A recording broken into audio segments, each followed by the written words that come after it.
nyelip sambil. Alhamdulillahilladzi ja'ala riyadha jannatin lis-salikin tariqata ahli biladi wa maqara wujuhal muttaqin al-mukhlisin min ibadi. Assalatu wassalamu ala man kana al-istighfar wal adhkar min awradin sayyidina wa nabiyyina Muhammadin wa ala alihi wa ashabihi wa junudi.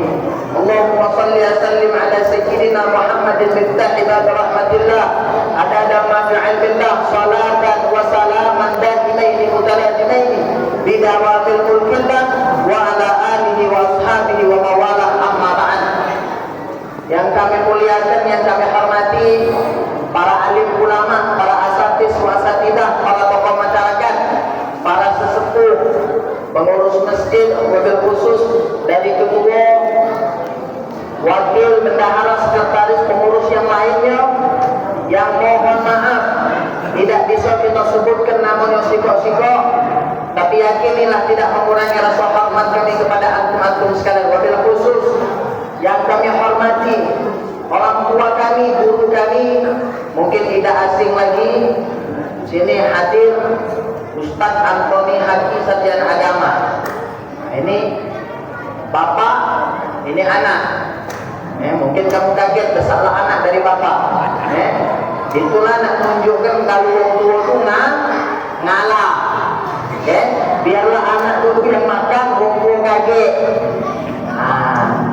Mungkin kalau jamaah yang rutin hadir tidak kaget, Kalau abah ini ngajar di sini hampir mungkin ada 20 tahun, hampir 20 tahun abah ngajar di sini. Kalau dulu tiap malam apa? Senin. Dulu malam Senin. Capek diganti oleh Ustaz Husain. Tapi biasanya setiap Ramadan kami ada. Dengan lagi Ramadan. Biasanya insya Allah ada dia ketemu. Dalam 20 tahun dari aku kecil-kecil ini, mungkin ibu-ibu masih ingat dulu masih kamu cium-ciumi, kalau dicium, ya kecil dulu, kecil-kecil ini. Nah sekarang ini mikir yang nak cium merah. Tambah lagi, alhamdulillah aku ini baru begini, dia ribut mau rumah. Puji syukur mari persembahkan. Kita doakan semoga apa ini banyak umur. Amin ya rabbal sehat wal afiat. Amin ya rabbal. Dan kita juga galau-galau. Puji syukur mari persembahkan kehadirat Allah Subhanahu wa taala yang mana berkat rahmat, nikmat, taufik dan karunia-Nya kita masih diperkenankan hadir duduk di majelis yang insyaallah diberkahi Allah turunkan ribuan rahmat. Amin ya rabbal alamin. Kedua kalinya salawat beriringkan salam semoga tetap tercurahkan kepada junjungan kita, Nabi besar kita, Nabi agung kita, Nabi Muhammad sallallahu alaihi wasallam. Bapak-bapak, ibu-ibu, hadirin rahimahumullah, perlu kita apresiasi, kita acungi jempol. Tadi ketua masjid ngomong, kalau tidak berkat panitia, kalau tidak berkat bapak ibu, galau-galau tidak bakal terlaksana atau terselenggara acara Isra wal Mi'raj ini. Allah katakan di dalam Al-Quran, wa man yu'azzim sya'airallah fa innaha min taqwal qulub. Siapa orang yang mengagungkan dari syiar-syiarnya Allah, maka sungguh ungkapan pengagungan tersebut timbul dari ketakwaan di dalam hati. Jadi perlu kita bangga, perlu kita syukuri yang ikut andil sehingga terselenggara acara Isra wal Mi'raj ini, berarti di dalam hatinya insyaallah ada ketakwaan kepada Allah. Alhamdulillah. Kalau sudah hatinya takwa, bapak-bapak, ibu-ibu, ibu apa? Solat masalah dunia jangan takut. Kata Allah, wa may yattaqillaha yaj'al lahu makhraja. Siapa yang bertakwa, Allah bukakan pintu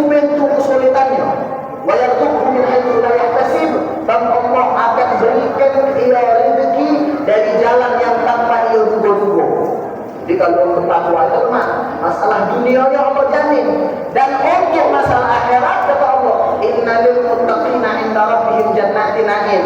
Dan yang bertakwa Allah akan sediakan surga-surga yang penuh dengan kenikmatan. Ya, kita berdoa semoga hadirnya kita, duduknya kita di sini termasuk bagian uang-uang yang mengagungkan syiar-syiarnya Allah, sehingga kita digolongkan oleh Allah termasuk uang yang punya hati takwa. Amin ya rabbal. Aku nak bertanya, kira-kira ibu, bapak, kalau adik-adik ini tak usah ditanya. Kalau sekarang ni belum dia berfikir. Intinya kalau budak kecil ini datang acara macam ini, paling ngadep lah ini lah. Pengen ini lah, dia budak kecil. Salah apa dia? Tidak salah. Itu oleh karena itu budak kecil tak usah ditanya. Bapak, ibu, aku tanya, ngapa kamu duduk di sini? Ah, itu. Kalau nak makan, sama jadi budak kecil. Kalau ngejar Ustaz, oh ini. Yang jelas, duduknya kita di sini untuk apa? Untuk sama-sama mengingat kembali sejarah yang 14 abad yang lalu telah terjadi. Peristiwa hebat, peristiwa yang dahsyat, yakni Isra wal Mi'raj. Ini ada dua kejadian bapak-bapak, ibu-ibu. Bukan sikok, bukan, ada dua. Yang pertama perjalanan Isra, yakni perjalanan dari Masjidil Haram ke Masjidil Aqsa. Ini perjalanan horizontal, perjalanan bumi dari Masjidil Haram ke Masjidil Aqsa. Ada lagi perjalanan vertikal dari bumi tembus ke langit, yakni perjalanan Mi'raj dari Masjidil Aqsa naik ke Sidratul Muntaha, ketemu dengan Allah. Perlu kita ketahui sejarahnya, ya. Nabi Muhammad ini sebelum Isra wal Mi'raj, kita perlu tahu kenapa Allah perjalankan Nabi dengan perjalanan Isra wal Mi'raj. Apa Nabi lagi tenang-tenang, tiba-tiba Allah panggil? Tidak. Ya, sebelum Allah perjalankan Nabi Isra wal Mi'raj, Nabi itu diuji, bapak-bapak, ibu-ibu. Ya. Mungkin kita tahu Nabi itu diuji dengan wafat istrinya Sayyidatina Khadijah, terus wafat pula pamannya Abu Thalib, ya. Terus tidak sampai di situ, 13 tahun Nabi berdakwah di Mekah, ya. Cuma sedikit pun yang masuk Islam. Akhirnya Nabi jingok ada secercah cahaya, secercah harapan. Di mana? Di negeri Taif. Kira-kira kata Nabi, kalau aku berdakwah di Taif ini, pecahnya ada harapan, bakal banyak meloan, kata Nabi Muhammad. Akhirnya Nabi Muhammad dari Mekah ke Taif. Naik apa? Jalan kaki. Perjalanannya 1.100 kilo kurang lebih. Ya, kan pakai kaki. Ya, 100 kilo. Kalau kenapa Nabi tak naik onta? Kenapa Nabi tak naik kendaraan? Karena pada saat itu Nabi ini sedang benar-benar diawasi. Ya, kalau ketahuan Nabi nak kemana-mana, pasti Nabi dikejar dan akan dibunuh.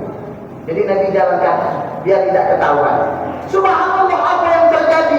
Masuk ke negeri Taif. Kalau ustaz zaman sekarang ini lemah, selama di masjid disambut dengan semek-semekan. Ya, ada rambutan, ada duku. Nah, ini dibuat buah susu. Kalau ustaz zaman sekarang lemah, kalau Nabi tidak datang ke negeri Taif, apa yang dilakukan oleh Nabi? Dibabit pakai basi, dibabit pakai kayu, dibabit pakai tulang-tulang onta, baru masuk. Sehingga apa yang terjadi di dalam riwayat dikatakan sampai kaki Nabi berdarah kaki Nabi.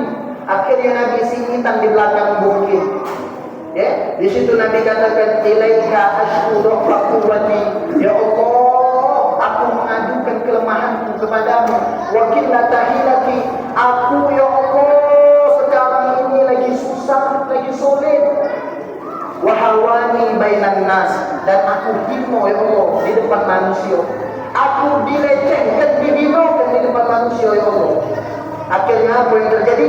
Malaikat Jibril datang sama Nabi Muhammad. Muhammad, andaikan darah yang ada di kaki kau campak ke bumi, akan aku angkatkan bukit-bukit yang besar ini, kutimpukan ke penduduk Taif.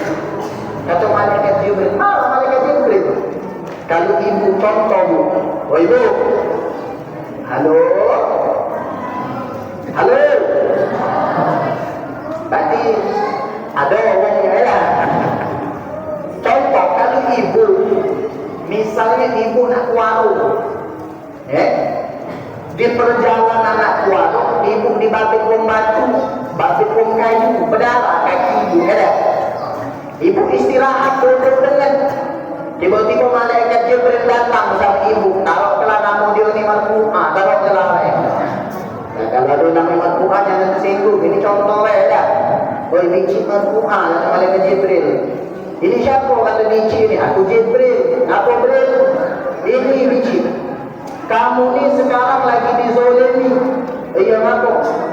Kalau seandainya darah yang di kaki biji marfu'ah campak ke darat, campak ke bumi, ku bakar, ku hancurkan rumah itu. Misalnya, apa yang ibu lakukan? Tidak mikir dua kali, pasti ibu gesurkan kaki ibu ke lantai kan? Matilah malaikat, matilah. Kalau kita, ya pada orang tidak mikir lagi, serius. Tambah lagi kemarin lagi dalam viral, ada berapa tahun? Almarhum Syekh Ali Jabir, ya? Di Lampung lagi lemak-lemak ceramah di Jawa. Panggil video itu. Oleh karena itu aku agak pingsan tengok kamu tegak duduk tiba-tiba hujan ya. Jadi berhentilah dulu, tegak duduk sama teman itu.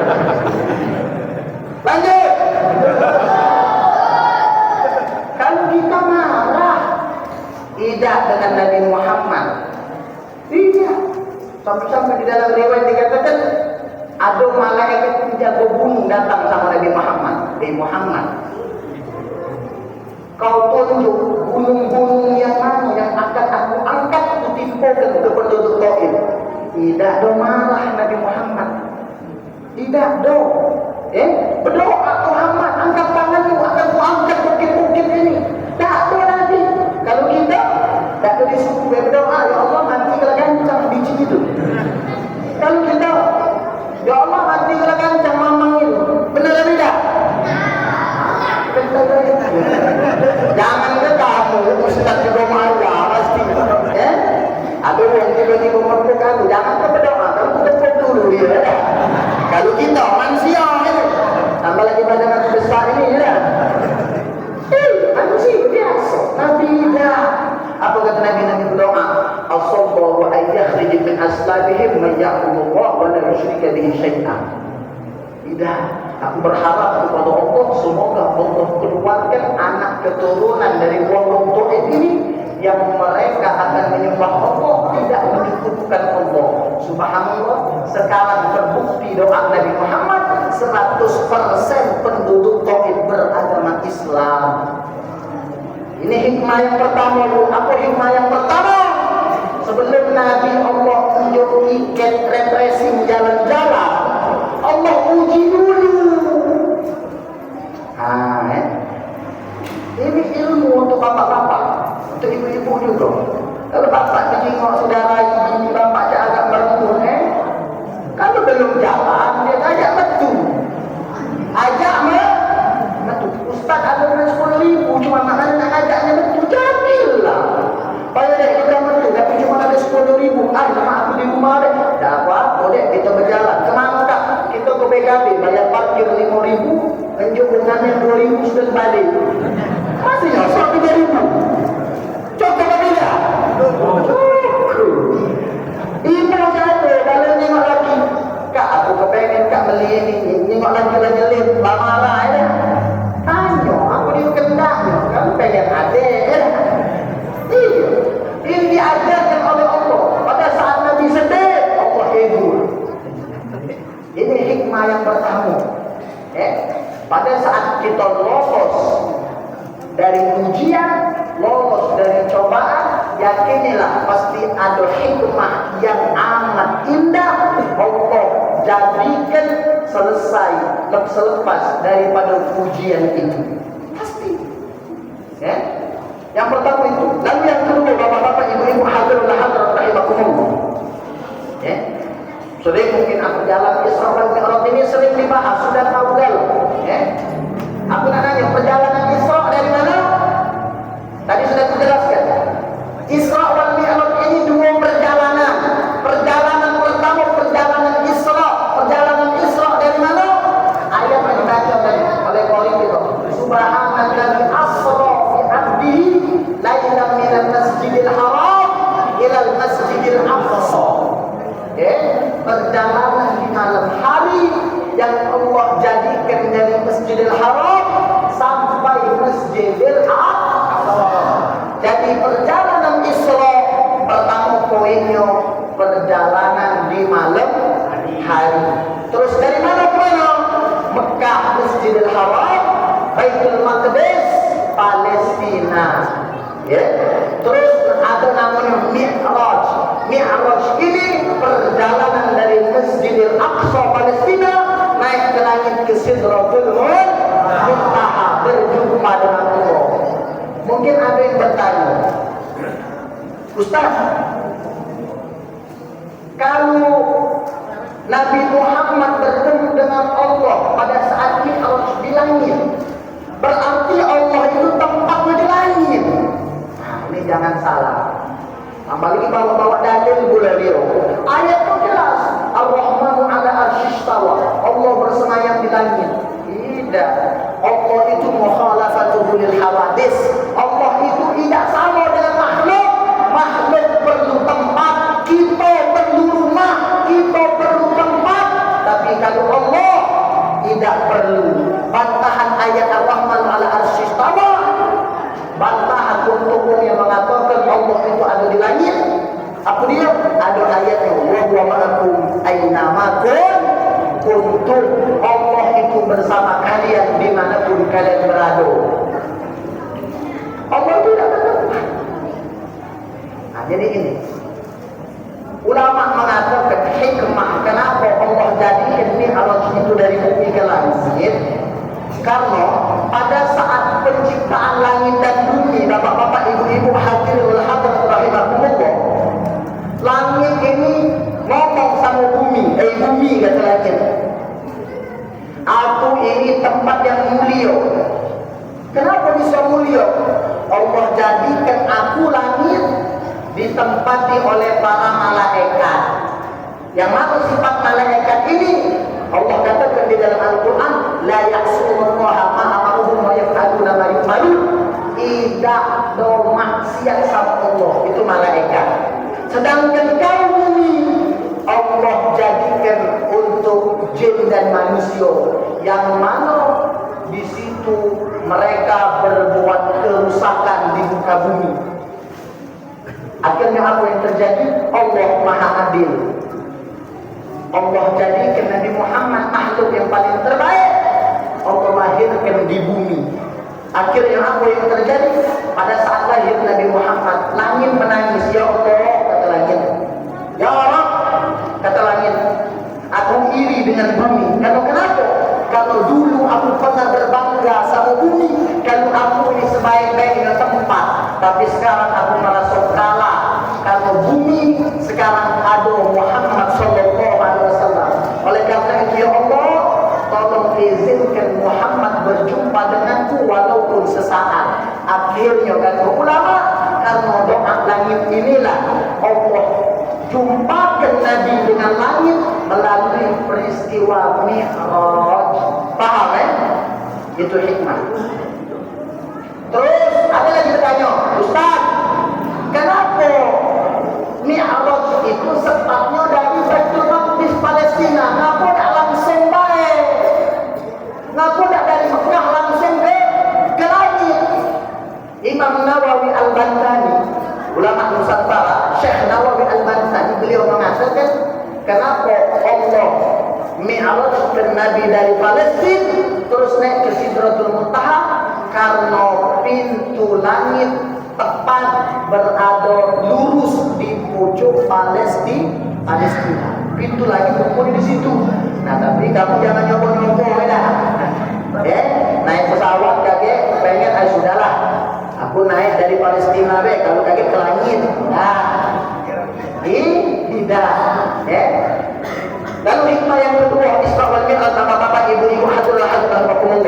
Ingat, Nabi Muhammad ini Isra di malam hari.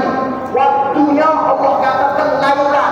Laila di situ di dalam kitab tafsir Jalalain karangan Imam Jalalain Al-Asyuti dan Jalalain Al-Mahalli.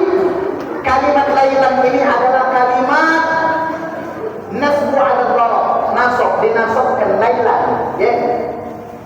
Untuk mengisyaratkan kenakirohannya.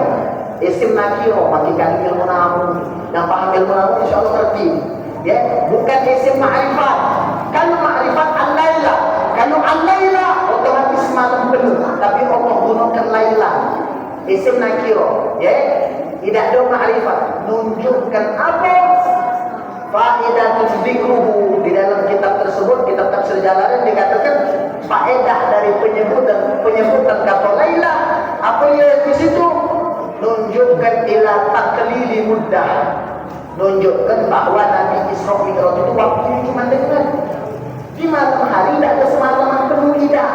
Bahkan di dalam Maulid Tiba, ya, Maulid Ad-Dibai, ya, terkenal di Maulid Ad-Dibai. Di situ pengarang yang mengatakan summa aludduhu minal arsh qabla ayyadrud al-farsh. Ya. Nabi Isra wal Mi'raj itu dengar cuma waktunya. Kapan? Pada saat kami kembalikan Muhammad dari langit, tempat duduk Nabi Muhammad itu masih hangat, saking kendengannya. Kita contoh duduk sekarang di lama kan, pegang tempat duduk biasanya agak panas. Nah, kalau tempat duduknya masih panas, menunjukkan bahwasanya orang itu baru duduk. Ada yang duduk di situ baru. Nabi Muhammad pada saat Allah balikkan dari langit, selesai Isra wal Mi'raj, pada saat balik ke bumi, tempat tidurnya Nabi itu masih hangat, belum dingin. Menunjukkan sakit dengan Isra wal Mi'raj. Akhirnya Nabi Muhammad cerita dengan orang Mekah, ya, dengan orang kafir Mekah. Nabi cerita bahwasanya dia Isra. Nabi belum cerita tentang Mi'raj, lalu perjalanan Isra. Akhirnya di dalam kitab Anwarul Bahiyah, ya, Al-Isra wal Mi'raj Khairul Bariyah, kalangan Abu Yamaliki, di situ dikatakan pada saat Nabi cerita tentang Isra, penduduk Mekah terbagi menjadi dua golongan. Ya. Ada yang langsung memvonis, Muhammad ini gila, Muhammad ini tidak waras, Muhammad ini stres. Ya. Kata orang kafir, akbadu iblis ilaihi syahwat wa tadda'i annaka ataitaha fil laila. Muhammad jangan nak mudigel, Muhammad jangan bohong. Kami pengalaman, kami ini dari Mekah ke Masjidil Haram makan waktu sebulan. Dari Mekah ke Palestina itu makan waktu sebulan. Sedangkan kau ini ngomong semalam, kau baru dari sana, jangan nak mudigel. Akhirnya apa yang terjadi? Wong kafir terbagi menjadi dua. Bahkan kata Abu Yamaliki, ada orang yang baru masuk Islam, dengar cerita Nabi Muhammad Isra, langsung murtad lagi, tak percaya. Muhammad benar, gila, keluar lagi dari Islam. Akan tetapi ada golongan yang kedua yang langsung percaya. Siapa? Contohnya Sayyidina Abu Bakar As-Siddiq. Sayyidina Abu Bakar dipanggil oleh orang Mekah. Kata orang Mekah, aduh ini, aku ada cara biar Abu Bakar benci dengan Muhammad. Kita cerita tentang ini. Panggil Abu Bakar. Dipanggil Abu Bakar. Abu Bakar. Dia ngaku, kawan kau, CS kau Muhammad, dia ngomong semalam dia baru dari Palestina. Percaya tak kau? Kalau kami tidak percaya, lebih gila. Apa kata Abu Bakar? Wallahi laqad sadaq. Demi Allah aku percaya, kata Abu Bakar.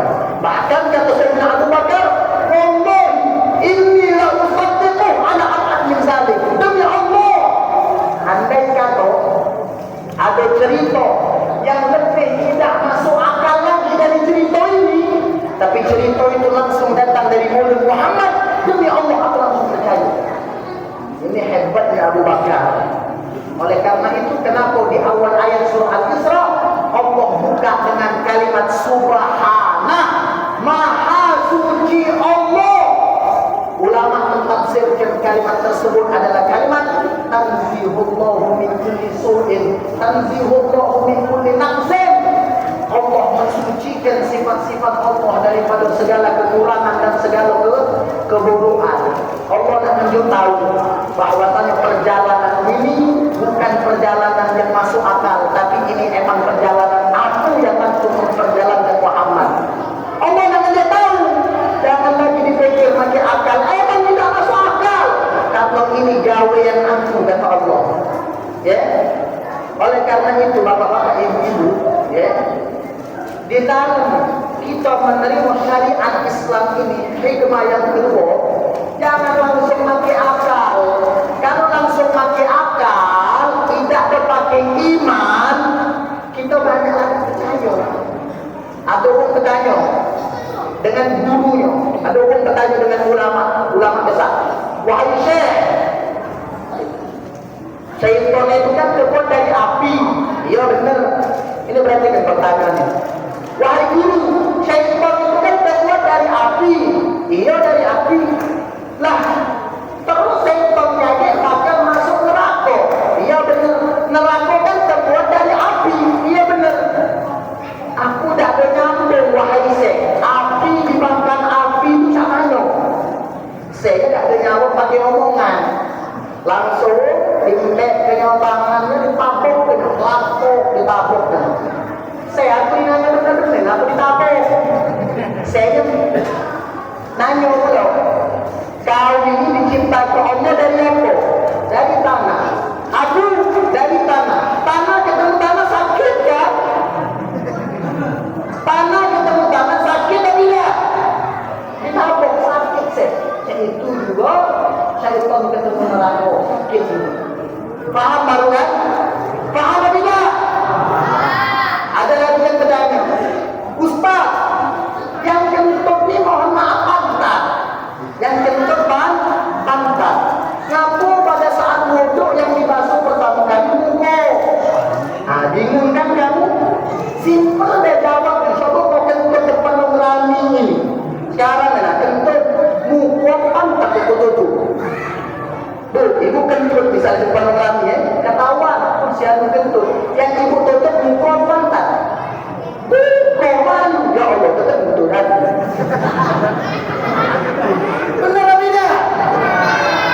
Yang ditutup muka pantat. Apa kado? Aku kentut maaf. Pasti hati ya Allah. Oleh karena itu di dalam memahami syariat Islam, iman dulu, harus iman. Sudah baru pakai akal, baru dikaji. Ya paham ya? Itu hikmah yang kedua. Yang terakhir, dalam masalah Isra wal Mi'raj ini saya sering diceritakan kan? Mungkin sudah insya Allah paham. Nabi Muhammad naik, ya, naik pakai buruk, ya, naik pakai buruk. Tapi perlu dipahami bapak-bapak, ibu-ibu, di dalam perjalanan Isra dari Masjidil Haram ke Masjidil Aqsa, ulama sepakat Nabi kendaraannya buruk sepakat. Tapi pada saat Mi'raj, ya, ulama di sini berbeda pendapat. Ada yang mengatakan Nabi Muhammad tetap naik buruk. Tapi kata Abu Yamaliki dalam kitab Al-Anwarul Bahiyah fi Isra' wal Mi'raj Dariyah, beliau mengatakan di situ fi riwayat sahih masyhur. Bahkan riwayat yang paling sahih dan riwayat yang paling terkenal bahwasanya Nabi Mi'raj itu pakai apa? Sunnah Rabbani. Ya, Allah buatkan tanggo. Jadi Nabi Mi'raj itu pakai tanggo, naik tanggo. Karena kenapa? Karena logikanya kayak ini. Ibu bapak mungkin pernah terdengar pada saat malaikat Jibril ngomong nak berjumpa dengan Allah, kata malaikat Jibril, ya Muhammad, aku mungkin sampai di sini lah.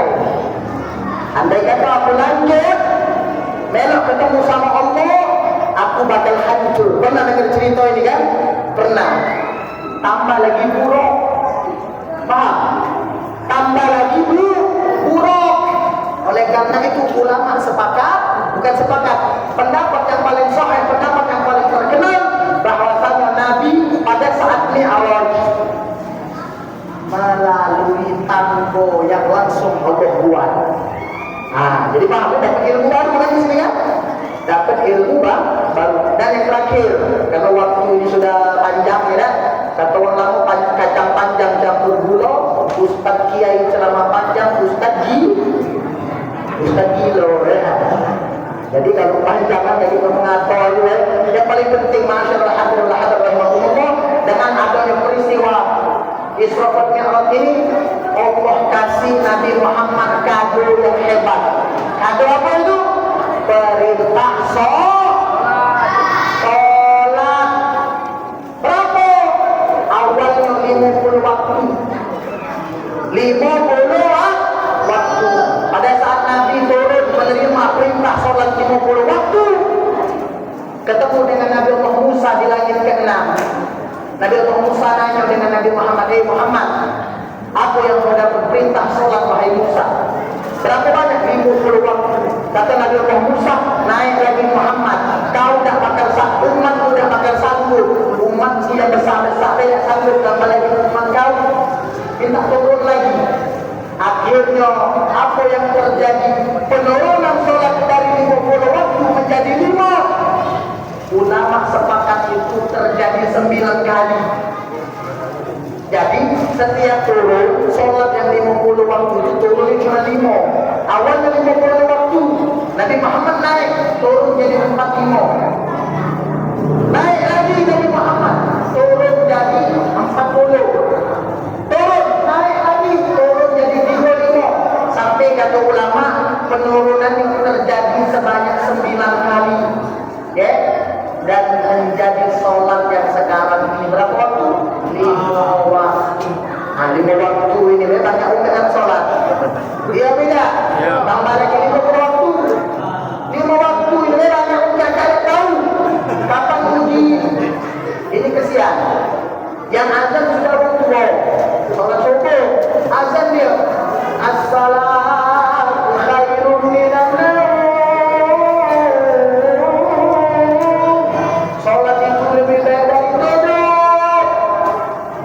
Ibu-ibu, bapak-bapak di rumah sambil nyawang dari selimut. Lajulah. Tidak lagi dia. 5 waktu. Kalau 50 waktu, ibu susah nak masak. Ya, soalnya 5 waktu mereka dijadikan alasan. Uji laki dia kamu dah masak. 5 waktu berapa? Azan zuhur, solat dulu baru masak. Ya Allah. Ya, dia tidak. Tambah lagi 50 waktu. Ini perlu diperhatikan bapak-bapak, ibu-ibu, hadirin rahimahumullah. Anak bakal lebih tentang dengan masalah sholat. Kamu ini yang lebih penting. Kita ini kalau punya dosa tidak? Jawab. Bu, banyak dosa tidak? Bapak banyak dosa tidak? Coba tunjuk tangan. Aku Ustaz tak ada berdosa. Aku nak tengok rayu suci itu cak mana? Coba angkat tangan. Aku Ustaz tak berdosa. Kalau budak-budak kecil ini ya benar, belum ada orang dosa. Kalau itu bocah kita ni ada kata dosa. Berdosa kalau, ya, maka dengan solat penghapus dosa. Di dalam kitab namanya kitab Riyadhus Shalihin, karangan Imam Nawawi, di situ ada hadis di bab fadlis salat, keutamaan tentang salat. Di situ ada hadis Nabi an Abi Hurairah radhiyallahu anhu. Abu Hurairah beliau berkata, sami'tu Rasul sallallahu alaihi wasallam yaqul, aku mendengar Nabi bersabda, kata Abu Hurairah, ara'aitum law anna nahran bi babi ahadikum yaghtasilu minhu kulla yawmin 5 marrat. Kata Nabi, wahai para sahabatku, bagaimana pendapat kalian andai kata di depan rumah kalian ada sungai yang mengalir, lalu sungai tadi kamu buat mandi sebanyak 5 kali sehari. Nabi bertanya, hal yabqa min daranihi syai', apa uang yang mandi 5 kali sehari tadi masih ada kotoran yang nempel di tubuhnya? Qalu, para sahabat kompak menjawab, la yabqa min daranihi syai',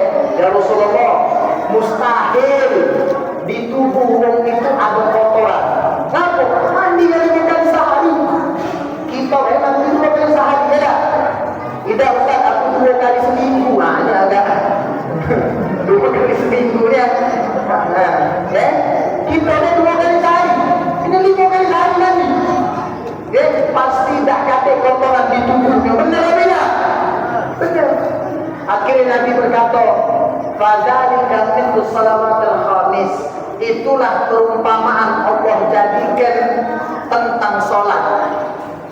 Yamhullahu bihinnal khotoya, dengan salat 5 waktu Allah akan bersihkan wong itu dari dosa-dosa. Nah, jadi kalau kita salat 5 waktu, insya Allah kita akan suci daripada dosa-dosa. Karena kita pasti ada dosa, tapi dengan salat Allah bersihkan. Berdosa, salat Allah bersihkan.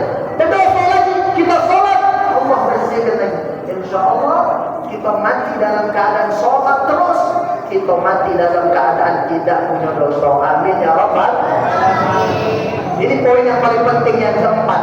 Insya Allah selesai dari ini, selesai ceramah kita. Di dalam kitab kami, kitab Irsyadul Ibad, karangan dari Imam Zainuddin Al-Maliki, ulama besar di dalam mazhab Imam Syafi'i. Dia terkenal, salah satu kitab karangan yang terkenal juga namanya kitab Fathul Mu'in. Ngomong pesantren dan insya Allah telah macam kita ini. Perhatikan, ada hadis di dalam kitab itu mengatakan man hafadha 'ala shalah, siapa orang yang menjaga salat, akramallahu bi khamsi hisabih, paling tidak Allah akan tunjuk 5 kemuliaan. Wong yang galak jaga salat 5 kemuliaan Allah tunjuk. Perhatikan. Yang pertama apa? Yurfa'anhu biqil 'isi, Allah akan angkat kesulitan hidupnya. Jadi yang merasa sulit, sumpah, hatinya pecah dak lemak terus, introspeksi diri. Mungkin sholatnya tidak benar, bahkan mungkin jangan-jangan tidak sholatnya. Karena banyaknya ujian aku ini. Kamu ngaco. Dapat ngaco, dak pernah sholat, ya wajar. Wasta'inu bis sabri was shalah, mintalah pertolongan kepada Allah dengan sabar dan dengan sholat. Kalau insya Allah sholat, Allah akan angkat seluruh kesulitan hidup. Yang kedua, wa'adabul qabr, tidak dapat siksa kubur. Yang ketiga, yu'tihillahu kitabahu biyamini, Allah akan tunjuk catatan amal dari sebelah kanan. Kalau dapat catatan amal dari sebelah kanan, ini pertandanya ini selamat. Bukan ke masjid kita ini, bukan selamat masuk surga maksudnya. Tapi kalau di akhirat dia dapat catatan amal dari sebelah kiri, au min wara'i zahri, atau dari belakang. Ini nanda kedua ini bakal celaka. Yang ketiga, orang yang jago sholat merupakan Allah tunjuk catatan amal dari tangan kanan sehingga dia akan selamat. Yang keempat, yamurru 'ala sirati kalwah, pada saat dia melewati jembatan Sirat. Tahu jembatan Sirat? Jembatan yang Allah buat lebih tipis daripada rambut di belah 7. Rambut sikok di belah 7. Jembatan Sirat lebih tipis dari itu, lebih tajam daripada pedang, dan Allah gantungkan di atas neraka. Jadi kalau jadi bentuk itu pena peta akhirat simpel, bapak-bapak ibu-ibu. Ada mahsyar, turun jurang bawah ke neraka, di seberang sini foto. Untuk nyebrang ada jembatan Sirat namanya. Untuk yang jaga sholat, Allah akan izinkan dia melewati jembatan Sirat ini secepat buruk, secepat cahaya. Lewat itu baik. Tapi kalau mau ingatnya gue sholat, jangan kena lewat. Kalau tidak dia campak bawah. Jangan kena nyoba-nyoba. Ayo coba ya. Kalau dia terlewat, coba. Baru itu pijak campak langsung. Anak saya korek. Baru itu terlalu.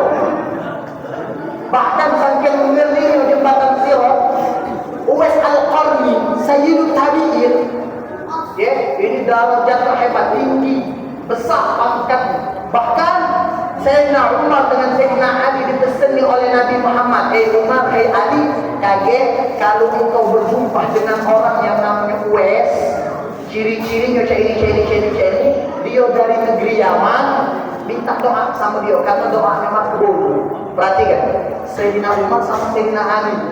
10 sahabat yang dijamin Rasulullah masuk surga. Ini pun disuruh minta doa. Kemana? Ke Uwais Al-Qarni. Tunjukkan Uwais ini bukan sembarangan. Diceritakan Uwais Al-Qarni ini pada saat lagi makan, makannya ditumpukan sampah bapak-bapak ibu-ibu. Uwais Al-Qarni, ya, malah Uwais Al-Qarni ini dianggap gila. Tapi wali, dekat dengan Allah, derajat tinggi. Pada saat dia makan ditumpukan sampah, apa yang terjadi? Tiba-tiba ada anjing melok makan di sebelahnya. Anjing dalam tempat sampah, anjing melok makan. Apa yang terjadi? Kalau kita biasa jangan ke anjing, kucing lah ya. Kita lagi makan di rumah, ada kucing. Biasanya kucing itu galak, ini ke kaki ya, musul-musul itu kepala. Kalau kita tapuk kepala, enggak. Kita nak makan, kalau kita ini tidak. Uwais Al-Qarni anjing yang makan, anjing melok makan. Apa yang dikatakan Uwais? Kata Uwais, wahai anjing, aku tidak akan katakan dirimu lebih mulia dari dirimu sebelum Allah luluskan aku dari jembatan Sirat. Kau makan apa yang ingin kau makan, dan aku akan makan apa yang telah menjadi bagianku untuk aku makan. Uwais Al-Qarni saking takutnya dengan jembatan Sirat. Nah, kita ini ya takut kaget.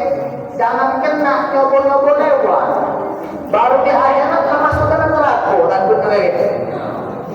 Semoga kita Allah jago salat kita sehingga pada saat melewati jembatan Sirat seperti buruk. Dan yang terakhir, wa yadkhulul jannah bighairi hisab, dan wong yang nyago salatnya dia bakal masuk surga tanpa hisab. Perhatikan lanjutan hadisnya.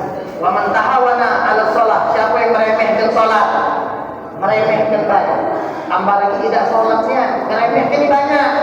Ada jenis yang pertama, lah tahu azan zuhur, Allahu Akbar, masih lanjut dia dengan gaweannya sampai Allahu Akbar, azan asar, dia tetap sholat tapi tidak pada waktunya. Ini termasuk ngeremehkan sholat, ya? Ini ngeremehkan sholat. Allah ancam dengan 15 hukuman, dengan 15 azab.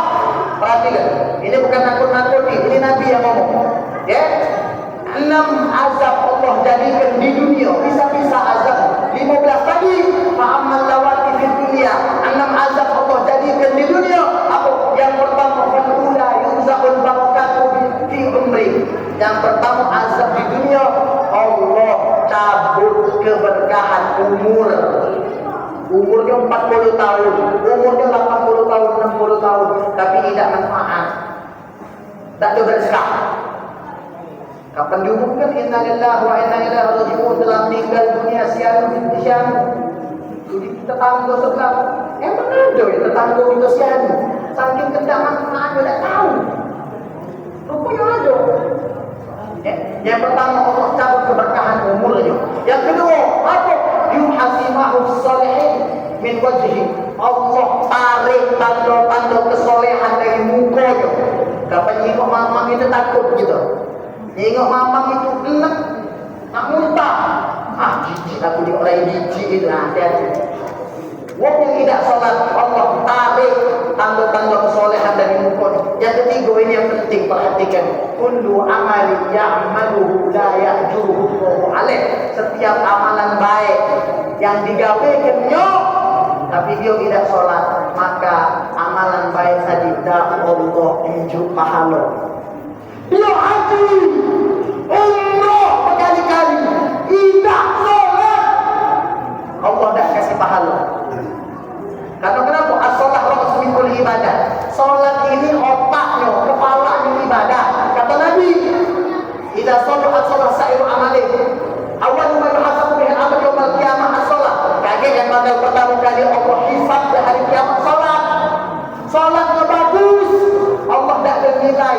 Amalan yang lain langsung Allah cap bagus galo-galo. Tapi sholatnya rusak, Allah tidak pandang amalan yang lainnya, Allah langsung pandang rusak galo-galo. Ini hati-hati yang ketiga yang bahaya. Ya, orang yang tidak sholat sebanyak apapun melakukan kebaikan, tidak dihitung pahala oleh Allah Subhanahu wa taala. Ini hukuman kalau dia tidak sholat. Yang keempat, la yurfa lahu du'a'un ila sama. Doanya tidak akan dikabulkan. Ustaz, aku berdoa puluhan tahun tidak dikabulkan oleh Allah. Jangan datang ke ustaz dulu. Jangan datang kepada siapa-siapa. Kacau diri kita, koreksi diri kita. Apakah kita menjaga kita punya sholat? Yang kelima, laisa lahu haddun fi du'a'is salihin. Orang yang tidak sholat tidak mendapat bagian dari doa-doa orang soleh. Kita ini setiap sholat saling doa, bapak-bapak, ibu-ibu. Orang soleh seluruh dunia ini pada saat sholat lima waktu dia saling doa. Apa doanya kita akhir?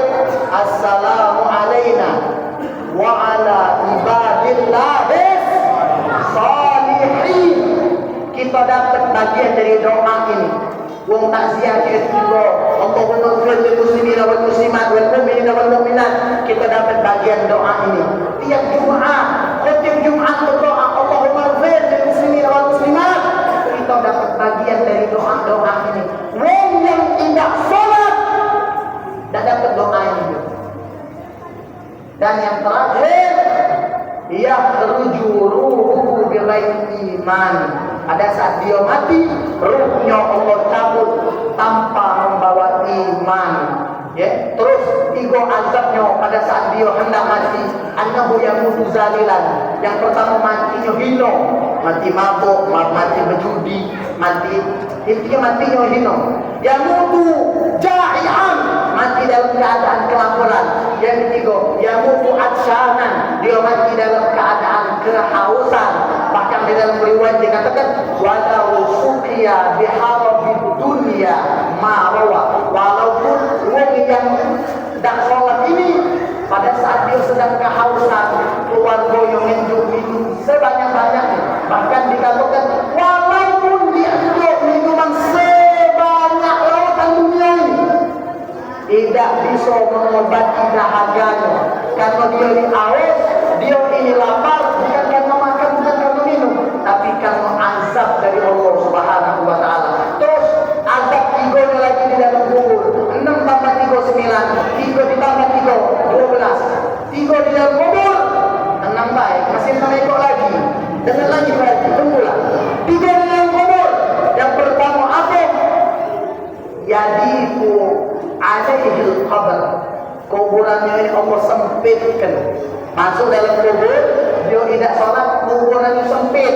Sampai-sampai di dalam riwayat hatta tahtalifa adla'u, saking sempit kuburannya, kita kan punya tulang rusuk kiri kanan. Pada saat masuk ke dalam kubur, saking sempitnya kuburan yang tidak sholat, hatta tahtalifa adla'u, tulang rusuknya ini saling simpang menyimpang. Trempet yang awalnya kiri kanan, ujung-ujungnya saling simpang menyimpang. Yang ke kanan, kiri ke kanan. Saking sempit kuburannya. Yang kedua, kuburannya Allah Subhanahu wa taala jadikan lautan api sehingga orang yang tidak sholat ini terpanggang tiap hari. Ya. Yang terakhir, yang ketiga, di dalam kuburnya Allah utus ulo yang besar namanya Sujaul Akram untuk mensiksa wong ini. Terus 3 azab daripada saat dia bangkit dari kubur. Yang pertama, fasyiddatul hisab, hisabnya berat, hisabnya susah. Ya, biasanya kita kalau baca surat Sabbih isma rabbikal a'la, surah Al-Ghasyiyah, hal ataka haditsul Ghasyiyah, di akhir ayatnya kan ayatnya summa inna alaina hisabahu. Biasanya kita diajarkan doa Allahumma hasibni hisaban yasira. Allahumma hasibni, Allah itu aku, hisablah aku hisaban yasira, dengan hisab yang mudah. Tapi guru kami mengajarkan kalau bisa minta doa, jangan doa yang minta hisab, tapi doanya Allahumma dakhilnal jannah bighairi hisab. Ya Allah, masukkan kami ke dalam surga tanpa hisab. Kalau hisab ini repot. Orang yang meninggalkan sholat pada saat bangkit dari kuburnya, hisabnya berat. Lalu yang kedua, wasaqatul rabbi, dia bakal melihat bangkit dalam keadaan beliau. Dan yang terakhir, wa yadkhulun nar, dipastikan orang yang tidak sholat ini masuk neraka. Semoga dengan aku ceramah kayak ini ada besok-besok masjid ini penuh. Amin. Amin. Buka hikmah kamu duduk di sini bukan aku nak nakuti, bukan. Berarti itulah kasih sayangnya Allah kepada kita semua. Apa?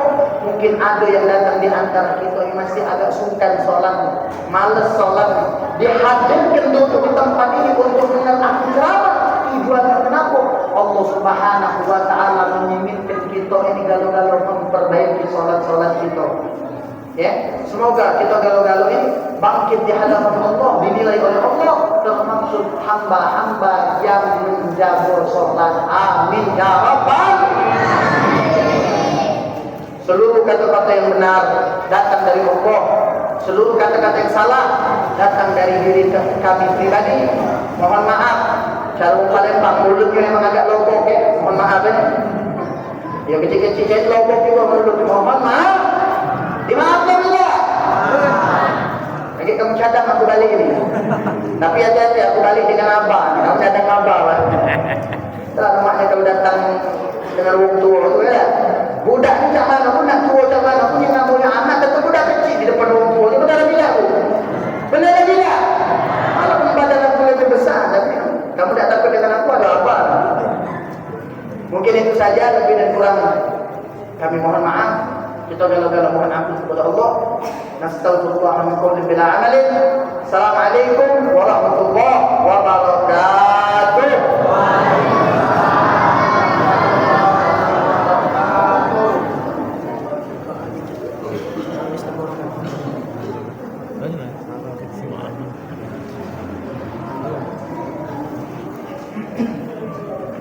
A'udzubillahi minasyaitonir rajim. Bismillahirrahmanirrahim. Alhamdulillahirabbil alamin.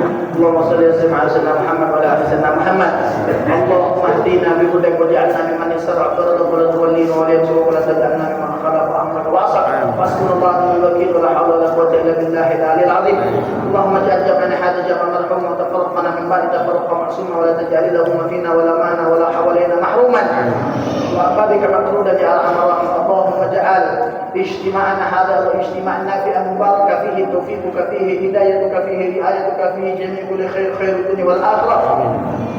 اللهم بارك لنا في شعبان وبلغنا رمضان. اللهم بارك لنا في شعبان وبلغنا رمضان. اللهم بارك لنا في شعبان وبلغنا رمضان. وأعن على الصيام وقيام تلاوة القرآن واحفظنا من الذنوب والآثام وهم فيها. سبحانك اللهم وتحياتهم في السلام وآخر دعواهم الحمد لله رب العالمين. تقبل الله منكم.